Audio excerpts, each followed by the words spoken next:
In the ancient city of Ujjaini, the marble floors of the palace echoed with the measured footsteps of a legendary king. King Vikramaditya's day began not with royal indulgence, but with the silent recitation of duties. His court, when assembled, became a microcosm of the world he ruled. Brahmins and nobles to his right, ministers and spies whispering intelligence to his left, while bards chanted hymns that mingled with the distant sounds of charioteers and elephanteers drilling in the courtyards. His reign was a tapestry woven from justice and ruthlessness in equal measure. He could distribute alms to the poor with one hand and order a murderer impaled on an iron bed with the other. A faithless woman might lose her nose, while a petitioner's falsified document could cost a secretary his hand. His reign was marked by the 9 brilliant scholars, the Navaratnas, who immortalized his court with their genius, their debates and discoveries echoing through halls where grandeur and prosperity seemed permanently enthroned. The king's court was interrupted by the curious visits of an ascetic named Shanshil. Every day he presented Vikram with a single large fruit, but one day the gift slipped from the king's hand, and a monkey snatched it, breaking it open to reveal a ruby of such brilliance that the entire court gasped. When questioned, the ascetic revealed that every fruit he had given contained such a jewel, and the stunned king ordered all previous gifts brought forth. As servants cracked open each fruit, rubies spilled across the floor, each perfect in color and form, worth more than entire kingdoms. Taking the ascetic aside, Vikram demanded to know why a holy man possessed such wealth. Shanshil explained that this was done through the mastery of the magical arts. He stated that he was preparing to perform a special ritual in a cremation ground by the Godavari River and required the king's presence for one night to ensure his incantation succeeded. He made a strange demand. Vikram must come alone, armed and in the middle of the night. Though suspicious, the king gave his royal word. As Shanshil departed to prepare, Vikram felt the weight of his promise, knowing he walked towards something far more dangerous than mere ritual. When Vikramaditya arrived on the chosen night, Shanshil sent him for a peculiar task. The king's solitary journey through the torrential downpour brought him to the cremation ground's edge, where the very air seemed thick with dread. Goblins seized men and tore them apart, and screaming witches munched on children's livers. Amid this chaos, a single cirrus tree stood engulfed in flames from root to tip, its branches writhing as if alive. From all sides came the cacophony of spectral voices crying, "Kill him! Seize him!" Yet Vikramaditya advanced without hesitation, his eyes fixed on the tree where a corpse hung upside down suspended by a rope. Climbing the burning tree, the king severed the rope with one clean stroke of his sword. The corpse fell to the ground with a thud, then immediately began weeping piteously. As Vikram approached, the weeping ceased and was replaced by sudden, unsettling laughter. Before the king could question this strange being, the corpse scrambled back up the tree and resuspended itself. Vikram climbed again, clutching the animated body under his arm as it struggled. "Tell me who you are," he demanded, but the creature remained silent, its eyes gleaming with ancient knowledge. Binding the corpse in his mantle, the king began his return when a voice emerged. "I am Betaal," it declared, "and I will accompany you on one condition. If you speak even a single word during our journey, I shall return instantly to my tree." Vikram agreed, and as they moved through the haunted landscape, Betaal continued, "To pass this long road, I shall tell you stories, but each tale will end with a puzzle. Answer, and I escape. Remain silent, and I stay." As King Vikramaditya began his solitary trek through the darkness, Betaal's voice began to weave intricate tales of human complexity. Each narrative concluded with a moral riddle that tested the very foundations of Vikram's renowned wisdom. The king walked in silence, his mind working through the labyrinthine puzzles while maintaining the discipline of his vow. Each time Vikram answered a riddle, demonstrating his sharp judgment, Betaal would fly back to the tree, forcing the king to retrace his steps through the eerie landscape. The cycle repeated: capture, journey, story, riddle, answer, escape, creating a rhythm that stretched through the long night. The vampire tested not just the king's wisdom but his patience, his endurance, and his ability to maintain clarity under supernatural pressure. The phantom's voice took on a new cadence as he began his tale of Prince Bajra Mukut, whose destiny changed forever when he glimpsed Princess Padmavati by a palace tank. She communicated through flowers, lotus blossoms revealing her kingdom of Karnatak, jasmine indicating her father King Dantavat, and roses spelling her name Padmavati, all culminating in a love declaration woven through petals. The prince's clever minister's son decoded this floral cipher, recognizing the princess's intelligence and the coded invitation hidden within nature's symbols. They embarked on a secret journey disguised as merchants, their hearts filled with both hope and apprehension about what awaited them in this foreign court. Through an old wet nurse, who had once nourished the princess, they gained access to the palace's inner circles. The nurse carried their messages, arranging clandestine meetings where the young lovers exchanged vows in shadowed corridors. But Padmavati, discovering the minister's son's influence over her beloved, devised a deadly scheme, sweetmeats laced with poison, meant to eliminate this rival. When the prince's faithful dog consumed the treat and died in agony, the minister's son revealed the betrayal, yet the prince's heart remained captive to Padmavati's charm. The lovers continued their secret trysts, their romance now shadowed by this first attempt at murder. The minister's son then devised a counter-scheme. He planted stolen royal jewels in the princess's chambers.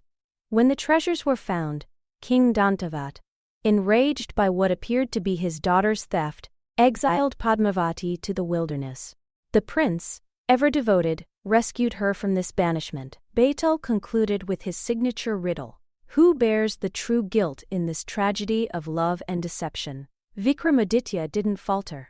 The king himself, he said, for his harsh judgment, without understanding the full context, created the real injustice. As soon as the king answered, Betaal flew away with a screeching laughter, and the king began his long walk back to the tree. As the king trudged through the darkness with the vampire on his back, Betaal began another tale, this time of a merchant's daughter named Madansena.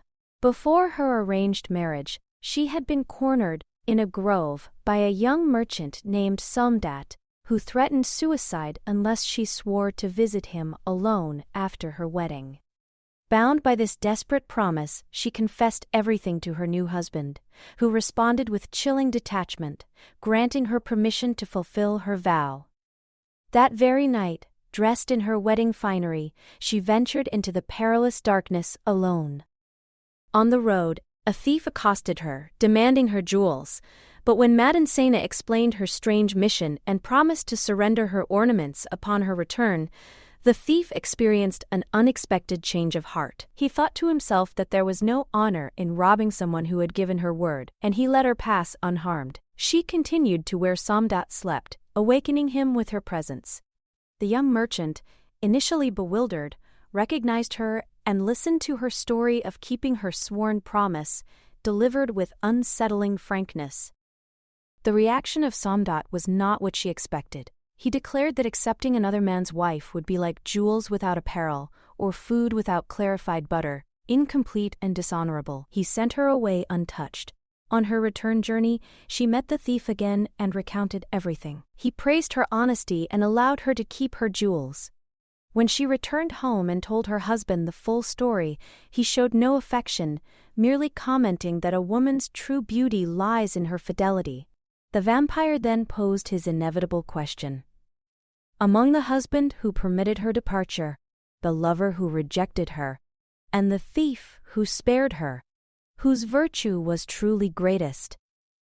The thief, Vikramaditya answered without hesitation. As always, Betaal vanished with a mocking laugh, and the king resumed his solitary trek. The darkness deepened as Betaal began his final tale, his voice weaving through the silent night. King Mahabal, defeated in a terrible war, fled his kingdom with only his queen and young daughter. They wandered through dense jungles, their royal silks torn by thorns, their provisions exhausted. When a band of Bil tribesmen surrounded them, Mahabal fought valiantly with his last arrows, until one struck his forehead, sending him reeling to the ground. As the queen and princess watched in horror, a tribesman severed the king's head, leaving them weeping in the wilderness. Their desperate flight through the forest caught the attention of King Chandrasen and his son, who were hunting nearby. Noticing the delicate footprints, they followed the trail and discovered the grieving women. In a strange compact, the prince claimed the queen as his bride while the king took the princess for himself. Now came Betaal's last question: what would be the relationship between the children of these two couples? The king was finally silent. As the final riddle hung in the air, Betaal's voice dropped to a conspiratorial whisper. He revealed the ascetic's true design. Shanshil had lured Vikram to the cremation ground, not for spiritual enlightenment, but to sacrifice him in a dark ritual that would grant the ascetic immortality and supernatural powers. The fruits containing jewels, the precise timing of the midnight meeting, all were calculated steps toward this sinister end.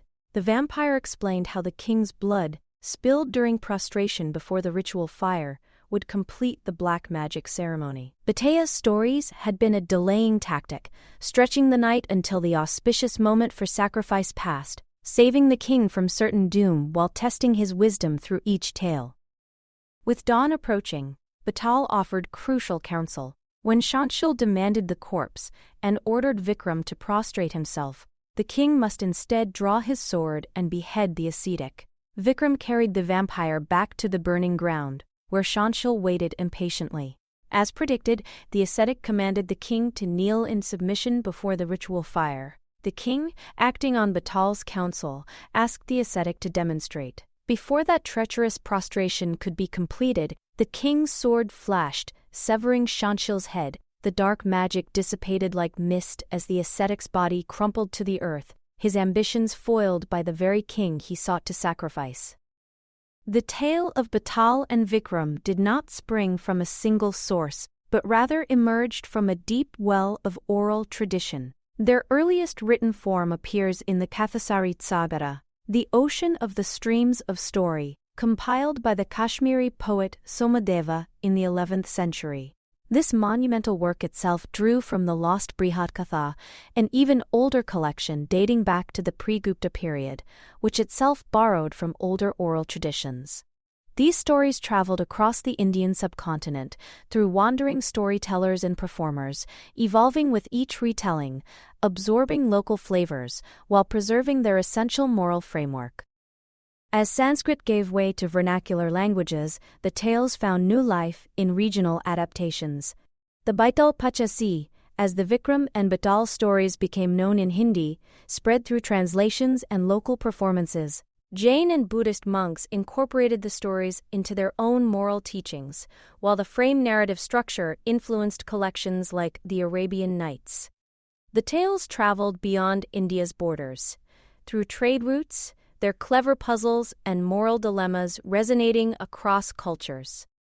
The tales of Vikram and Betaal are intricate mirrors held up to the face of ancient Indian society.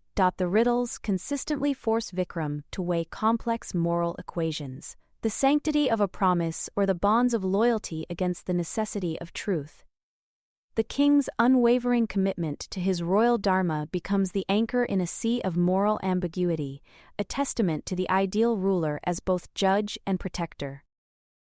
Women's roles are depicted with surprising nuance, not as passive figures, but as agents of both virtue and cunning, their actions often driving the plot forward.